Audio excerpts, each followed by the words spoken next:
didn't hear nobody pray. Didn't hear nobody pray. Way down yonder by myself. And I didn't hear nobody pray. Good evening. Welcome to another edition of Coffee with Tea. I'm your host, the amazing T Street. I'm so glad you chose to join me tonight. Tonight I come before you with a heavy heart. I was on a call today where I did a keynote address for a large high school in California. And at the conclusion of my call, I decided to do a question and answer where young people were able to submit questions and their assistant principal read them to me. And one of the questions that came forth was from a young person who shared their deep pain and agony because they're transgendered and they are experiencing massive hate, harassment, and bullying, and they're really struggling with depression. And they're talking about they're not just experiencing it from their peers, they're experiencing it in their homes as well. And something about that question, out of all the questions, stuck with me for most of the day. And though I went on to do a couple of more speeches and calls today, I couldn't shake that one. I couldn't shake that one because it reminded me that there are tons of young people and not so young people across this country who are battling the mental illness called depression. Few people check in on them to make sure that they're good, not just in COVID, but anytime, but especially during COVID. It is incumbent upon us to reach out to people who we think might be struggling, or just check on people every day. I'm wondering, and I'm so glad that school officials were on the call and were able to identify who this young transgender student is. But here's my question for you.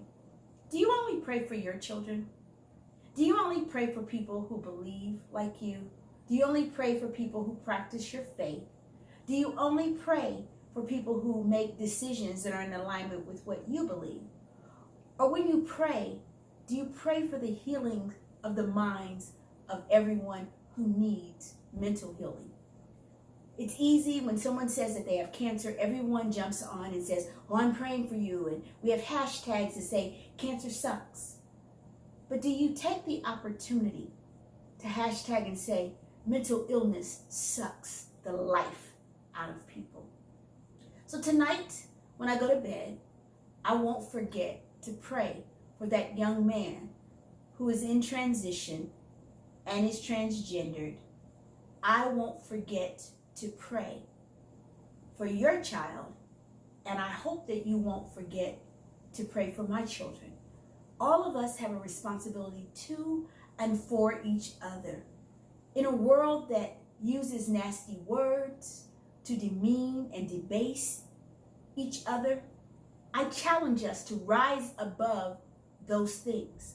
One of the things that we do is we hide behind keyboards and we use words and we use examples and we are nasty and mean and we have allowed our fingers to become as terse as our tongues used to be when we were all meeting. I want to challenge us to tap the part of us that is better than that. And I want to challenge you to talk to your children about how they treat their peers when they come into schools. We don't have to agree with anyone's lifestyle, and no one has to agree with ours. What we have to agree is that all life is valuable and it is equally valuable. So I'm going to encourage all of us tonight, don't be one more person who only prays for the things that make you happy.